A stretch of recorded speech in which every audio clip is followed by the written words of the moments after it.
So, we're back. What are we talking about? Oh my word, what's that? Oh, right. Majora's Mask.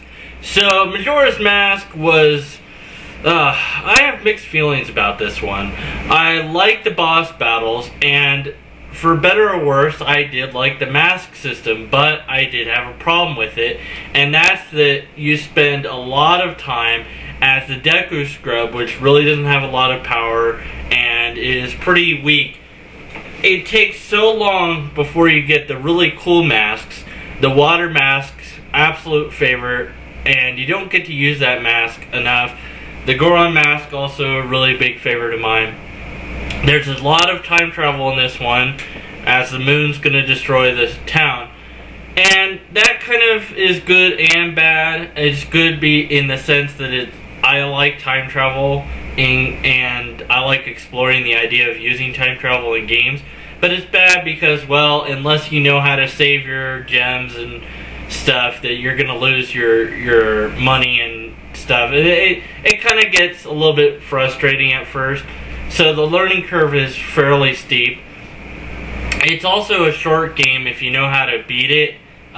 Getting to, once you get past the Deku Scrub area, it pretty much really gets fast after that.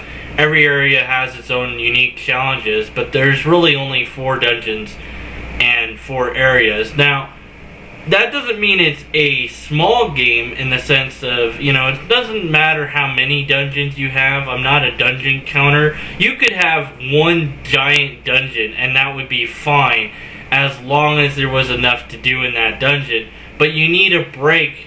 So I think they tried to do that in a later game, which we'll get to soon enough. But the problem with only having one dungeon is it gets kind of dull, and you want to go outside and do other stuff before returning, and the dungeon needs to feel like it's different. So this one definitely had 4 unique dungeons as far as 4 unique areas, and the mask change system, instead of changing from one world to the next, you just change Link's form. Now, I really prefer the changing world thing, but again, it's not necessary. The first Zelda didn't have it. Second Zelda didn't have it. Only, the third and fourth one did.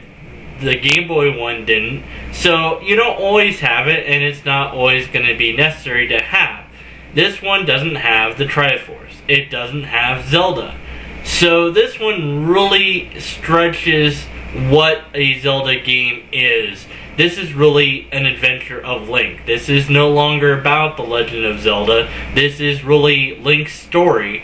And if they'd called it that, of course, people wouldn't have picked it up or really known what it was.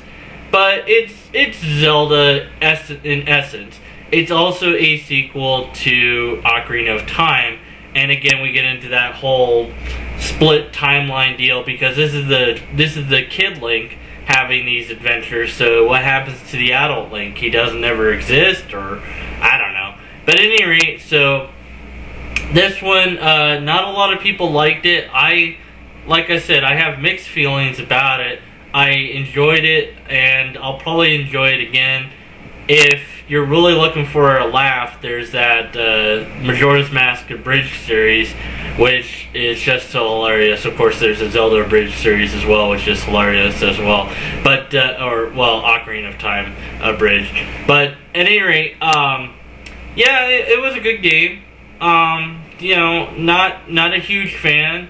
Had its flaws. Very linear. You again pretty much have to get everything. You don't have to get all the masks, but if you do, then you get to be a really cool big giant Link. And that actually, getting all the masks was quite difficult and also somewhat enjoyable, but also somewhat tedious. So I kind of love this game and I kind of hate this game. It's kind of a mixed feeling. So there you go.